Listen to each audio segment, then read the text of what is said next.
Burası Qusarın Urva kəndidir. Sahəsinə görə üçüncü ən böyük kəndidir. Bax, o tərəfdə Qafqaz dağları başlayır.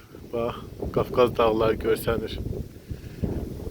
Şahdağ silsiləsi başlayır. Bax, biraz hal-hazırda başı biraz dumanlı deyə yaxşı görsənmir. Bax, bu da bulduğumuzda elə bil at çapır.